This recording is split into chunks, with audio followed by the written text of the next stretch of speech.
नमस्कार। एक मरतबा फिर उपराज्यपाल मनोज कुमार सिन्हा ने परिवारवाद की बात की है। आज एक चैनल में कॉन्क्लेव के दौरान उन्होंने कहा कि अब जम्मू कश्मीर में परिवारवाद नहीं चलेगा। यानी उनका ये कहना था कि 5 अगस्त 2019 से पहले यहाँ पर परिवारवाद चलता रहा है। नाम नहीं लिया, लेकिन संकेत दिए अब्दुल्ला खानदान हो या फिर मुफ्ती खानदान हो। इस पर चर्चा करेंगे। तरनजीत सिंह टोनी आम आदमी पार्टी से ताल्लुक रखते हैं। टोनी जी, आपका स्वागत है। नमस्कार। राजीव साहब जी, आपका भी स्वागत है। आप कांग्रेस से ताल्लुक रखते हैं और बड़े पुराने कांग्रेसी हैं। और अजय भारती जी भारतीय जनता पार्टी से ताल्लुक रखते हैं। अजय जी, शुरुआत आपसे करते हैं कि रूलिंग पार्टी हैं आप, और आप पर भी ये इल्जाम लगते हैं कि परिवारवाद से आप बात जरूर करते हैं कि कांग्रेस में भी परिवारवाद है, नेशनल कॉन्फ्रेंस में भी परिवारवाद है, पीपल्स डेमोक्रेटिक पार्टी में भी परिवारवाद है, लेकिन आप भी परिवारवाद से छूटे नहीं हैं। शायद समस्या परिवार और परिवारवाद को डिफाइन करने की उसकी परिभाषा क्या है, इसको लेकर लोग जानबूझकर इसको डिविएट करने के लिए ऐसा बोलते हैं। वैचारिक परिवारवाद होना एक चीज़ है और व्यक्तिगत परिवार, इसको समझने की ज़रूरत है। जहां आप क्वालिफाइड हों या ना हो, सिर्फ इसलिए कि आपके पीछे एक नाम की सरनेम की पट्टी लगी हुई है, इसके कारण आप किसी भी हाईएस्ट पोस्ट के लिए आप क्वालिफाई करते हैं, यह परिवारवाद है जिसको मैं समझता हूं या हमारी पार्टी समझती है। हाँ, किसी भी परिवार से, अगर वो राजनीतिक परिवार भी है, लेकिन उसका कोई व्यक्ति आकर फील्ड में जाकर, पार्टी में जाकर मेहनत करके अगर वो भी किसी पद पर पहुंचता है तो उसको तो किसी ने कभी कोई विरोध किया नहीं है। लेकिन सिर्फ इसलिए कि आपके पीछे एक विशेष सरनेम लगा हुआ है, वो अगर आपकी क्वालिफिकेशन बनती है तो निश्चित रूप से ये डेमोक्रेसी के मुताबिक नहीं है, उसके मुवाफिक नहीं है। इसलिए इसको जितना जल्दी हो सके इससे निजात दिलानी चाहिए। देश में वैसे शुरू हो ही गया है, जम्मू कश्मीर से भी जितनी जल्दी जम्मू कश्मीर की जनता को इससे राहत मिलेगी उतना सबके लिए अच्छा है। अजय जी, आपको ये उम्मीद तो होगी, मैं जय शाह के बारे में ज़रूर पूछूंगा। उन्होंने कौन सी रणजी ट्रॉफी खेली है, बैट का कितना साइज होता है, विकेट कितनी होती है, 3 ओवर लगी होती है। अब राजनीति से लेकर क्रिकेट की तरफ आ जाएंगे तो उसकी भी वो कोई इशू नहीं है। पहले भी जो लोग, अब यहाँ पर हम देखेंगे कि डॉक्टर फारूक अब्दुल्ला साहब भी यहाँ पर शिक्षा के प्रेसिडेंट थे। अब उन्होंने कितने क्रिकेट खेल लिए, कितना नेशनल, इंटरनेशनल या लोकल लेवल पर, मुझे उसकी बहुत ज़्यादा जानकारी नहीं है। या जितने भी स्पोर्ट्स एसोसिएशंस हैं उनके सारे प्रेसिडेंट्स और ऑफिस बेयरर्स को एक बार खंगाला जाए तो वो विषय से मुझे लगता है कि अलग बनेगा। अभी मैं जो समझता था वो राजनीति में खासकर जो इलेक्टोरल डेमोक्रेसी है उसकी बात चल रही थी।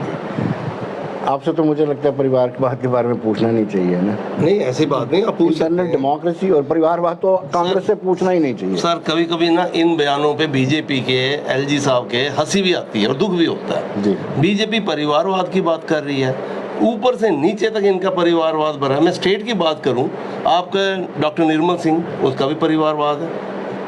प्रिया सेठी, परिवारवाद है। चौधरी प्यारा सिंह, परिवारवाद है। पता नहीं करना चाहिए लेकिन किस हिसाब से जरा थोड़ा बताइए। मैं कह रहा हूँ आपके इवन वहाँ उधमपुर के जो एमएलए बने हैं वो उनके लाला शिवचरण के बेटे, और ऐसे इनके कई ऑफिस बेयरर हैं जिनका है। अब बात अगर मैं अमित शाह जी से शुरू करके राजनाथ सिंह जी के बेटे पे और बाद में ये अपना अनुराग ठाकुर पे खत्म करूँ तो बात ये है, ठीक है, बाद में इंसान कई दफा नाम से आता है, अगर उसका मेरिट है, डेमोक्रेसी, वो जीत भी सकता है। बड़े अभी डीडीसी के चुनाव हुए, बड़े बड़े धुरंधर कैबिनेट मंत्रियों के बच्चों की जमानतें भी जब्त हुई हैं। ऐसा नहीं है, ये डेमोक्रेसी है, लोगों के पास राइट, अगर काम किया है, अपने को प्रूव करता है तो उसको मौका मिलेगा, लोग पसंद करेंगे, चाहेंगे तो बनेगा। नाम से आजकल कुछ नहीं होता। मैं ये मानता हूँ काम भी साथ में चाहिए। टोनी जी, आप क्या कहेंगे जो स्टेटमेंट है? मैं कहता हूँ ये फालतू की बहस है। अच्छा, जो ये लोगों की मर्जी है किसको कौन चुनता है, ये it is a purely a democratic right. मैं अगर चुनता हूं तो मैं अपना वोट डालता हूं ना, किसी को किसको चुनना है मुझे, मैं अपना लीडर खुद चुनता हूं, कोई फोर्स नहीं करता है इसको। ये बेमतलब की बहस बन गई है, बाप बेटा और बाप बेटी, लोगों ने चुना ना। अगर ये इतने ही खिलाफ थे भाजपा वाले तो फिर जब महबूबा मुफ्ती से सरकार बनाई तो फिर वो अचानक सबकी बुआ बन गई जी। तो ये मैं कहता हूँ ये सिर्फ अपॉर्चुनिटी है, और कब किसको स्ट्राइक करना है, अपॉर्चुनिज्म कह सकते हो इसको एक टारगेटिंग आप वो कह सकते हो। अभी जैसे आपने सबके नाम लिए, मैं वो नाम भी नहीं लेना चाहता, मुझे नहीं अच्छा लगता जी। किसी का मुकद्दर है। अब आपने जय शाह जी का नाम लिया, अगर आप सरनेम की बात करते हैं, भाई अब्दुल्ला हट जाए तो क्या उमर अब्दुल्ला लीडर नहीं है? He is a leader, we must accept this. ये नहीं है ऐसे, आप महबूबा मुफ्ती लीडर नहीं है। जय शाह को अगर आप सिर्फ हम किसी को टारगेट ही कर लें, जय शाह, तो ठीक उसके पीछे से शाह हट जाए तो फिर वो कोई ना कोई उसका भी कोई ना कोई सिस्टम होगा, थोड़ा बहुत तो होगा कोई ना कोई। अगर कोई किसी लीडर का बेटा है तो उसको लीडर के कोई तो गुण आ जाएंगे। तो इसी तरह मैं समझता हूँ कि आई थिंक ये बेमतलब की बहस है, वेस्टेज ऑफ टाइम है। लेकिन मैं ये चाहता हूँ सवाल ये उठता है कि लोगों को चुनना है, लोगों में जाना है, लेट पीपल चूज जी। लेकिन टोनी जी सवाल ये उठता है कि जब आपके सामने अब्दुल रहीम राठौर जैसे, अली मोहम्मद सागर जैसे लोग मौजूद हों और भी बहुत सारे Akbar Lone and number of senior तजुर्बाकार पॉलिटिशियंस हों, तो फारूक अब्दुल्ला के बाद उमर अब्दुल्ला को लाया जाए तो स्वाभाविक सी बात है इसको परिवारवादी बोलेंगे। मैं कह रहा हूँ फिर ऐसे परिवारवाद हिंदुस्तान में एंड नहीं होता जनाब। अब डॉक्टर का बेटा डॉक्टर क्यों बन जाता है जी, इंजीनियर का बेटा इंजीनियर बन रहा होता है, और बाकी भी जो शोबे से ताल्लुक रखता है, क्रिकेटर है तो सचिन का अपने बेटे को कम जोर लगाया, नहीं चल पाया वो जी, तो उसने भी तो उसको क्रिकेटर बनाया जी। तो ये नहीं है, अब लीडर है तो अब सभी हम राजनीति के लोग बैठे हैं, कोई ना कोई बच्चा हमारा भी यही देख लेगा तो कहीं ना कहीं उसको ये इम्प्रेस करने लगेगा, इंटरेस्ट बनने लग पड़ता है, जो घर में हो रहा होता है उससे इंटरेस्ट पैदा होने लग पड़ता है। सो आप किसी को किसी नाम को ब्लेम नहीं कर सकते। फिर ये मैं कहूँगा it is end of the day लोगों में जाना है, लोगों को चुनना है। अगर लोग पसंद करेंगे तो ठीक है, नहीं पसंद करेंगे तो लोगों, अगर हम कहते हैं कि ये परिवारवाद मेरे कहने से ये हो जाता है, तो अब कांग्रेस में पूरी कोशिश कर ली, कांग्रेस के दो हिस्से होने जा रहे हैं देश में जी, दो ही हिस्से कर दिए ना बिल्कुल। अब मैं कह रहा हूँ कि अब अगर वो उसकी कॉम्पिटेंस होगी वो कांग्रेस को जोड़ पाएंगे, अभी निकले हैं वो यात्रा के ऊपर। अगर वो नहीं हो पाएगा तो फिर वो कह देंगे भाई अब आपसे ना हो पाएगा जी, है ना। तो ये लोगों को फैसला करना है, लेट पीपल डिसाइड।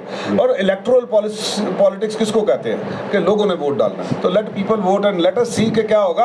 पर मैं जाती तौर पे इन रिकमेंडेशंस के खिलाफ हूँ, लेकिन मैं फिर कहता हूँ, लेकिन अगर कहीं से अगर डॉक्टर को हक है अपना बेटे को डॉक्टर बनाने का, अगर इंजीनियर को हक है अपने बेटे को इंजीनियर बनाने का, प्रोफेसर को हक है अपने बेटे को प्रोफेसर बनाने का, तो यार पॉलिटिशियन को भी कोई हक दे दो कि वो भी अपने बेटे को जो चाहे वो। क्या टोनी जी ने इसको जस्टिफाई किया है कि नहीं, इसको बीच में रखा, टोनी जी ने घुमा के रखा सबको, टोटल डिवेट करने का एक प्रयत्न है, सब्जेक्ट से लोगों का ध्यान हटाने का एक असफल कोशिश है, असफल प्रयास टोनी जी ने प्रयास किया निश्चित रूप से। क्योंकि जब अगर हम कांग्रेस पार्टी की ही बात ले लें, जब जवाहरलाल नेहरू जी का निधन हुआ तो उसके बाद किसको प्राइम मिनिस्टर बनना चाहिए और कैसे बना, श्रीमती इंदिरा गांधी जी की दुखद हत्या हुई, कांग्रेस में ही, बाहर से नहीं, कांग्रेस में ही कौन कौन से लोग थे और जो प्राइम मिनिस्टर बनाए गए उनकी उस वक्त की क्वालिफिकेशन क्या थी, क्या वास्तव में वो बाकी सारे सीनियर लीडर से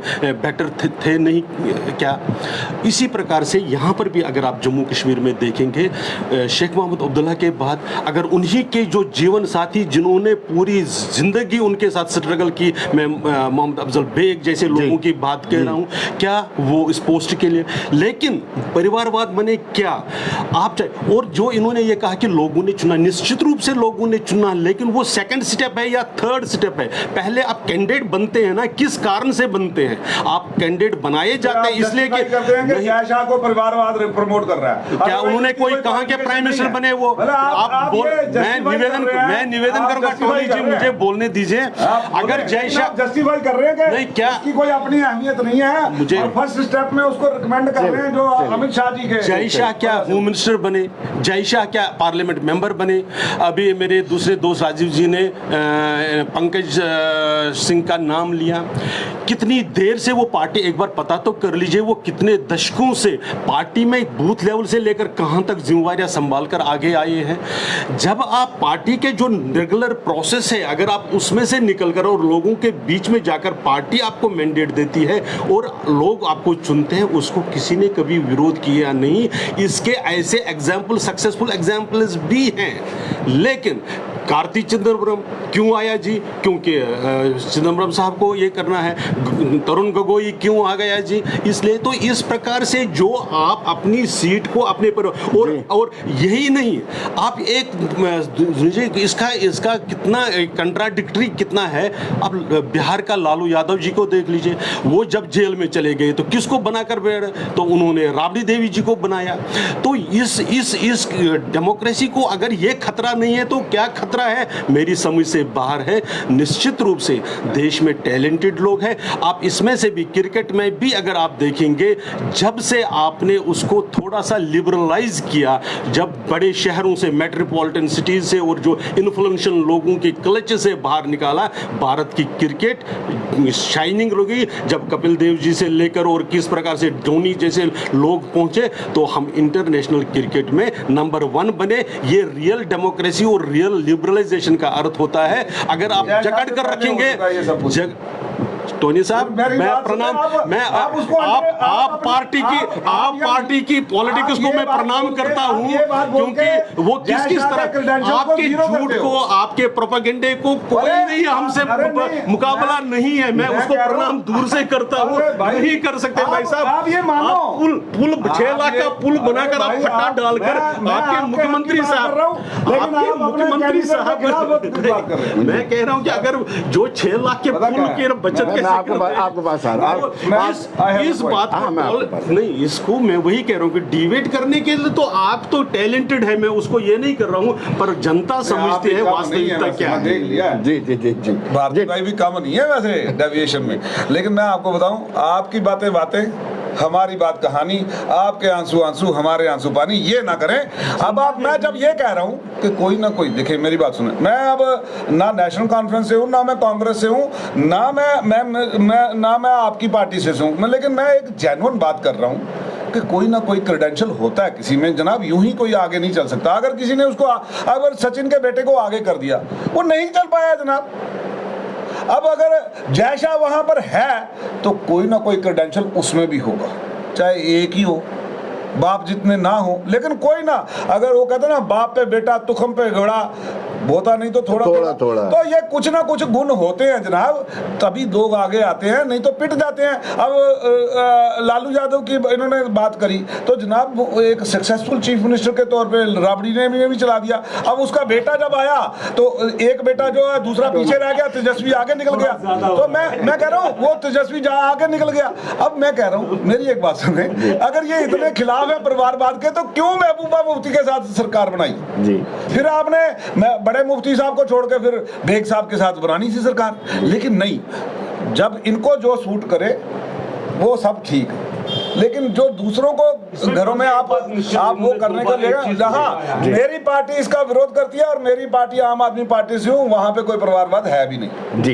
लेकिन मैं आपके पास आता हूँ अजय जी, नहीं, इन्होंने आप पार्टी में जो वाद चलाया है उस पर तो विवाद ही विवाद है, उसको तो करने ही करने, उसको अभी उस पर चर्चा नहीं करें हैं।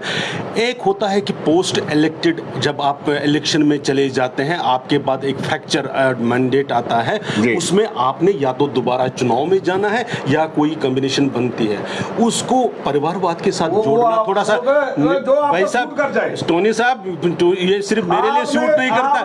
मेरे अभी बिहार में जो बिहार में आपके लोगों ने किया, बिहार में अभी आपने क्या किया? बिहार में नीतीश जी के बारे में जो आप लोगों की राय थी उसको क्या कर दिया अभी आपने? बिहार में नीतीश जी के साथ आपके लिए नहीं, हमारा था ना, हमने बिल्कुल माने, नहीं हम तो थे ना, लेकिन अब नहीं, आप कह देते ना हमें नीतीश, आप कह देते ना नीतीश जी अछूते हैं हमारे लिए। नहीं, कहा आपने बनाया ना जी, आप उसके साथ शहरे में खड़े हैं ना जी। मैं ये कह रहा हूँ, बना लेते हैं जब आपको जरूरत पड़ती है।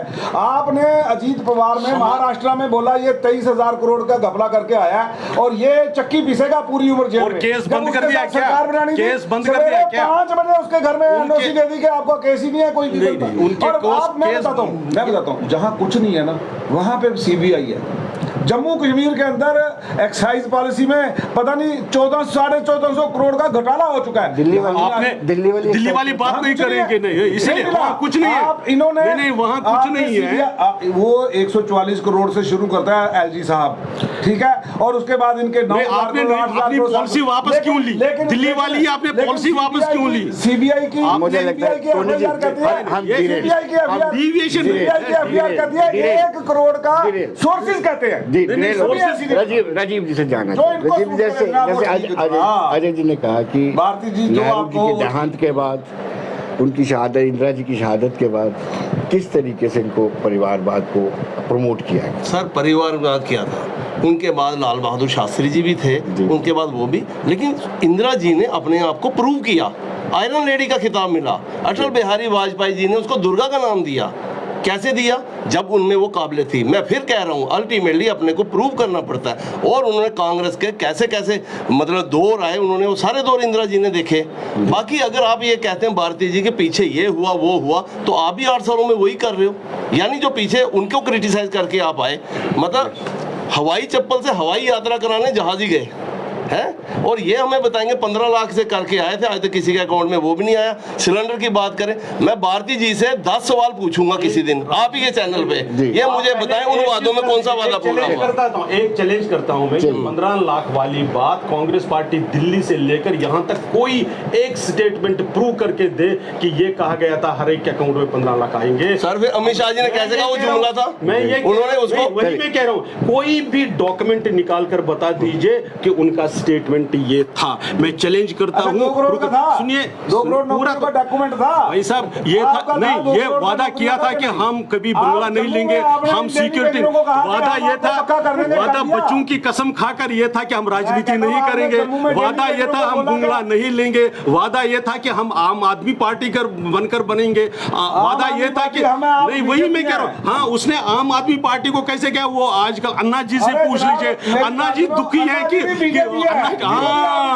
जिन्होंने आपको जन्म दिया वो भी बीजेपी है, जिनके कारण से जानता कौन था आपको, यही जनता को समझना चाहिए। जो आपने अन्ना जी को, जिन्होंने एंटी करप्शन की मूवमेंट को नए ढंग से लॉन्च किया था, आप उसको अपना नहीं मानते, और आपने बच्चों की कसमें झूठी आपने, और आपने जिनको आपने पाला था, जिन्होंने आपने जो घपला निकला है जांच कर रही है, उसमें सीबीआई क्यों नहीं आती? सब इंस्पेक्टर की जांच सीबीआई कर रही है। नहीं, आपने जो 31 करोड़ का घपला निकला जेएंडके बैंक में, जिसमें बीजेपी के यहाँ पर सीबीआई वहाँ पे क्यों नहीं करती? वहाँ पे चेयरमैन दोबारा यही देखे, ये नई स्ट्रेटजी है, कर दो।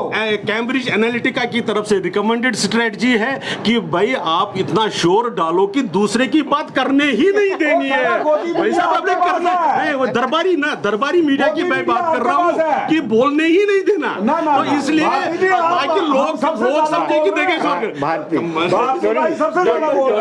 भारती जी बड़े सोबर, बड़े भाई भारती जी को कौन नहीं जानता, हमारे भाई हैं, लेकिन बोलने नहीं देते हैं। ये भी ये सही बात है, लोग देख रहे हैं, तभी आप ही ने शुरू किया। मैं कह रहा हूँ, मैं फिर कह रहा हूँ जनाब, 31 करोड़ का इतना बड़ा घपला हुआ जेएंडके बैंक का, वहाँ आप जम्मू में जो लिकर पॉलिसी है उसके ऊपर सीबीआई क्यों नहीं आती? अच्छा, मैं आपसे ये जानना चाहता हूँ कि आप नहीं चाहते हैं कि जो लोकतंत्र है, डेमोक्रेसी में परिवारवाद नहीं होना चाहिए? नहीं, हम तो जी जाते हैं परिवारवाद होना चाहिए जी। फिर आप जो मेरिट पे, लेकिन मैं फिर ये कहता हूँ, जस्टिफाई भी करते हैं। नहीं, मैं फिर ये कहता हूँ, इलेक्टोरल पॉलिसी के पॉलिटिक्स है ना, लोगों को चाहिए। कंफ्यूज हो जाते हैं, दर्शक कंफ्यूज हो जाते हैं कि टोनी साहब क्या चाहते हैं। नहीं, मैं ये टोनी साहब क्या चाहते हैं। मैं सिर्फ मैं किसी परिवारवाद को तरजीह नहीं देता हूँ, लेकिन अगर कोई जीत के आ रहा है तो फिर क्या करेंगे? फिर लोगों को क्या कहें? लोगों ने जिताया ना, अब लोग कैसे कंफ्यूज हो रहे हैं? आप कंफ्यूजन की बात नहीं है, मैं तभी कह रहा हूँ कि आप अब एक मेरी फिर मैं वो कहूंगा, आपने डॉक्टर से क्यों नहीं सवाल किया कि भाई तुम्हारा बेटा डॉक्टर क्यों बन गया? परिवारवाद, वो भी परिवार, हाँ ये बात नहीं है। हम कह रहे हैं डेमोक्रेसी पॉलिटिक्स। सर आप रिप्रेजेंटेशन जो एक्ट है जो पब्लिक का, उसको पढ़े जरा। वो है कि जो it is by the people for the people, तो लोगों ने चुनना है ना, लोग नकार दें उसको, लोग नकारते नहीं। अब जैसे इन्होंने बीजेपी के कई लोगों का नाम लिया, अनुराग ठाकुर का भी आ गया बीच में, आया ना, अब उसमें क्या कुछ नहीं है, कोई उसका अपना गुण कोई नहीं होगा, नहीं कोई नहीं तो होगा ना थोड़ा बहुत। तो इसलिए जनाब ऐसे नहीं होता है, ऐसे नहीं होता। अब उसकी उम्र के हिसाब से कहेंगे वो पता नहीं कौन सा प्रधान नीचे बना नहीं बना कुछ बना नहीं बना, लेकिन उसको पिछले खाते में से विरासत मिली, वो आगे चला गया। लेकिन कुछ ना कुछ तो घर में सीखा होगा ना, अपने बाप को ही देख के वो इंस्पायर हो गया, ऐसे तो कह सकते हो कि नहीं।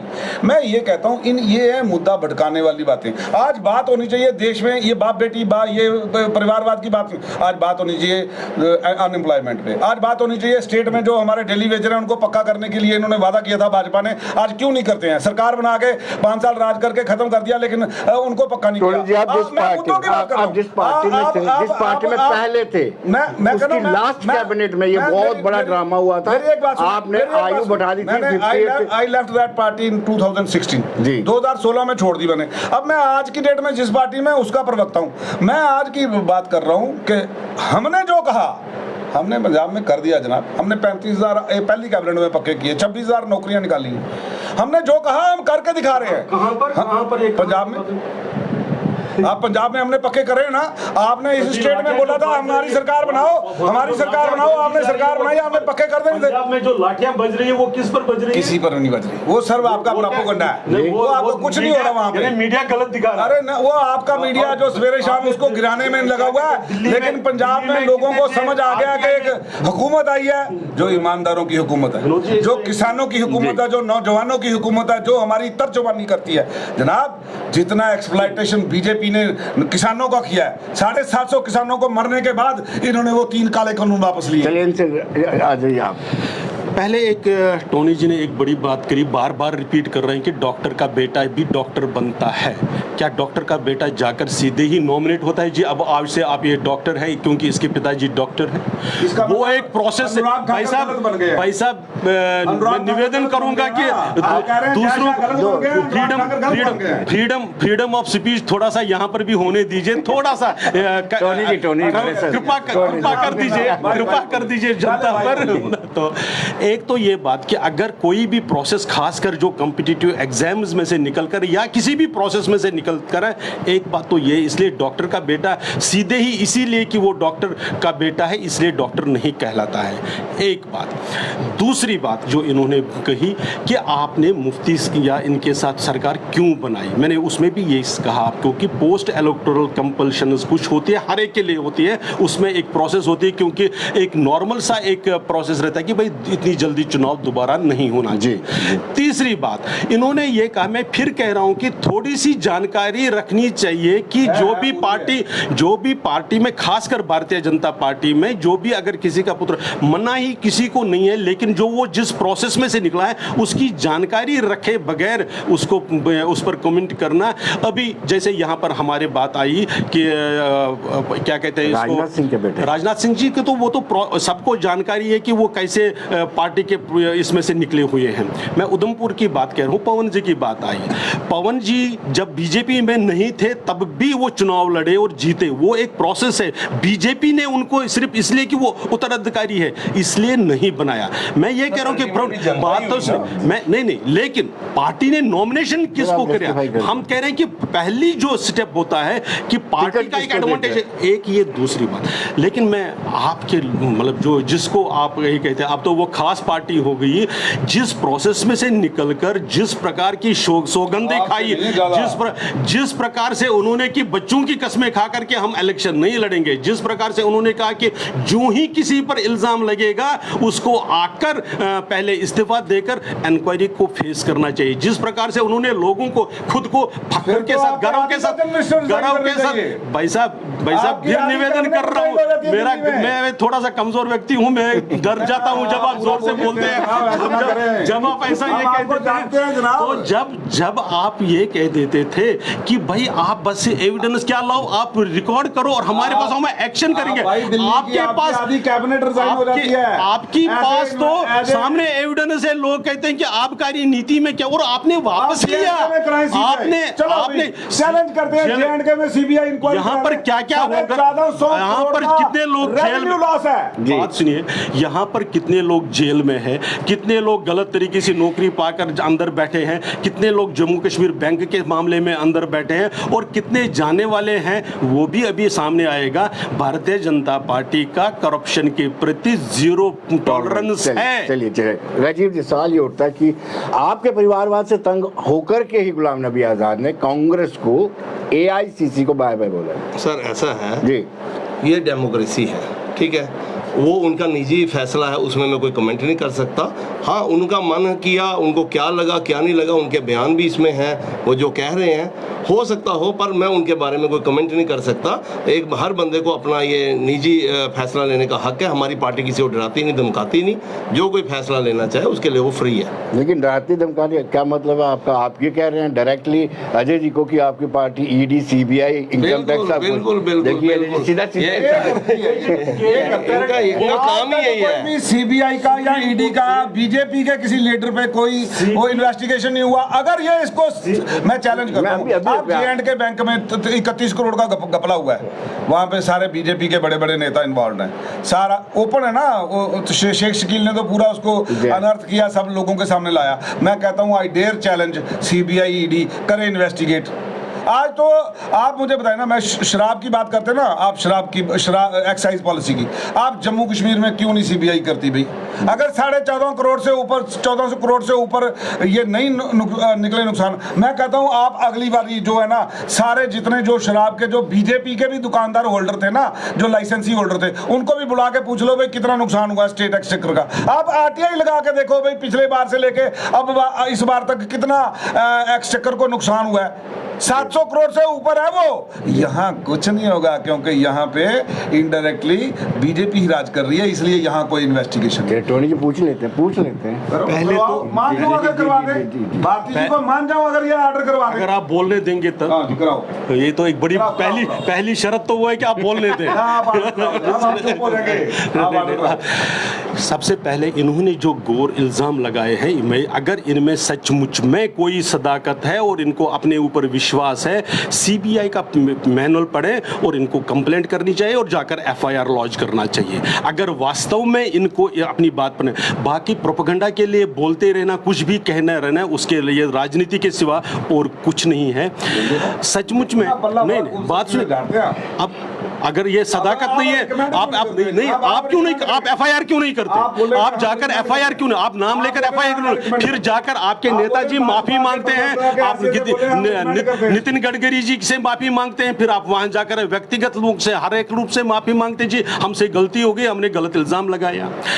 सही माने में अगर आपके पास थोड़ा सा भी प्रूफ है, आपको जाकर उसका जो प्रोसेस है फॉलो करना चाहिए, जैसे लोग करते हैं जिनको अपने ऊपर विश्वास होता है। जो ऐसा नहीं होता, ऐसा जो इन्वेस्टिगेटिव जर्नलिज्म करते हैं या किसी भी प्रकार से एविडेंस लाते हैं, जैसे हमने जब हम अपोजिशन में थे, कैसे आप लोगों ने MPs को खरीदा, उसकी एविडेंसेस दी, ऐसा करके हम लोग भी उसकी मेहनत करते हैं।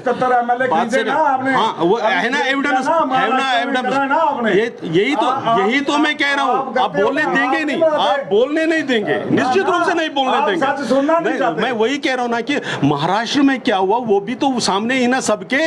तो वो आज तो वो अभी पता चला कि आप मेमन के, याकूब मेमन की समाधि बना रहे थे उस पर, और ये आपके पालघर के साधु मर जाते हैं। टेररिस्ट की समाधि बननी चाहिए, ये आपकी राजनीति है और यही वास्तव में वो अपीजमेंट पॉलिसी है जिसमें से आप लोगों को तोड़। आज आपका एक नेता, विपक्ष का, मैं अपोजिशन का कहता हूं, राजीव जी समझ जाएंगे क्या, किसके साथ बैठे, इसके साथ ना क्रिश्चियन प्रीस्ट के साथ, जो क्या कहता है वीडियो में आता है, तो तोड़ो करने की जो बात आपकी नीति है, अब जनता इसके आगे निकल चुकी है। अब जनता इसके आगे निकल चुकी है, जनता विकास की बात करना चाहती है। इन्होंने ये पूछा था कि आप ED का, CBI का, इनकम टैक्स का मिसयूज करते हैं, ये इनका आरोप था सर। मुझे ये बताइए, सुप्रीम कोर्ट ने किस जमाने में CBI को केज्ड पैरट कहा था, तोता बोला था? कब किस जमाने में कहा था? भाई साहब पढ़ा लीजिए, भाई साहब आपकी ज्ञान आपके ज्ञान में सुप्रीम कोर्ट ने जिसको कहा वो एक बार निकाल लीजिए ना, कैसे होता था उन दिनों में, कैसे कैबिनेट मंत्री एक मंत्री अपनी पत्नी के घर में किराए पर रहता है और उनको 2 लाख रुपया ऑप्शनली किराया देता है। इस प्रकार की जो स्कीमें हैं, कैसे यंग इंडिया में आप एसोसिएट बंगारू लक्ष्मण में जो किया आपने उसको देखा ना, वही पार्टी के लिए जो लिया था ना, और उन्होंने स्वीकार किया, और पार्टी ने भी जब थोड़ा सा भी डाउट आया वो हमारे नेता ने एक से बढ़कर एक ऐसे एग्जांपल्स दिए। सिर्फ डायरी में आपने कहा जी लिखा है जब तक क्लियर नहीं हो जाऊंगा चुनाव तक नहीं लड़ेंगे, ये स्टैंडर्ड हमारी पार्टी ने रखा है और निरंतर जब से बनी है तब से आज तक उसी स्टैंडर्ड पर। आज आप एक इल्जाम लगा बेशक रखे, कोई प्रूव नहीं कर सकते। आपने कब नहीं शुरू कर दिया इल्जाम लगाना? तो आप राफेल से लेकर ये तक हुआ क्या? 1% जिसका किसी अपोजिशन के पास जेल में क्यों है? बेल क्यों नहीं मिल रही है? बेल नहीं क्यों नहीं मिल रही? सतेंद्र जैन साहब को बेल क्यों नहीं मिल रही? आपके कॉर्पोरेटर जो गुड़गांव की है वो जेल में क्यों है? एक बार जरा उनकी जानकारी लोगों को बता दीजिए। क्यों सतेंद्र जैन साहब क्यों बेल क्यों नहीं मिल रही? कंट्रोल चल रहा है इसलिए कोर्ट पर भी यानी आप जुडिशरी पर क्वेश्चन मार्क लगा रहे हैं। सीबीआई का कंट्रोल चल रहा है। कोर्ट ने बेल क्यों नहीं दिया? अगर वो उमर खालिद को देती है, बाकियों को देती है, उनको क्यों नहीं दी? एक बार बता तो दीजिए जनता को क्यों नहीं दी? मेरी एक बात सुने, आप मुझे बताएं, आप सीबीआई यहाँ पे क्यों नहीं कराते हैं? सतेंद्र जैन पे तो आपने करा ली, मिला कुछ नहीं, 2,49,000 रुपया का documented yes, now the CBI is acting like a caged parrot ना। पहले अगर थी, पहले टेम्पररी थी, अब आपने परमानेंटली केज्ड पैरेट बना दी। राजीव जी, पहले आपको कोई ज्यादा दिक्कत नहीं थी। अब सोनिया गांधी और राहुल गांधी को जब ईडी ने क्वेश्चनिंग के लिए बुलवाया तो उसके बाद आप एकदम से यूनाइट हो गए।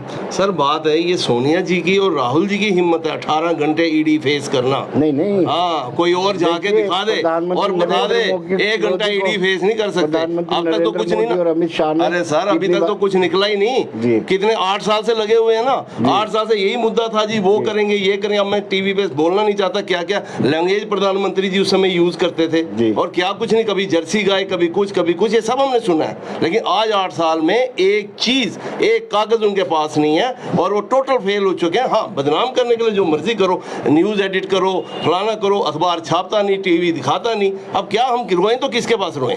हैं? कोर्ट की हालत आपको पता ही है। नहीं, कोर्ट की हालत आपको पता है। करोड़ वाली कंपनी, अरे सर 8 सालों में नहीं हुआ। अब आप और जयशाह की कंपनी ने नहीं रातों रात मुनाफा किया, वहां पे नहीं आप जाते। मैं वही कह रहा हूँ ना कि आप एविडेंस क्यों नहीं करते? यहाँ तो एफआईआर लॉन्च हुई है, यहाँ पर तो केस है, यहाँ तो बेल पर आप बाहर है, वहां पे नहीं आप बेल पर बाहर है ना।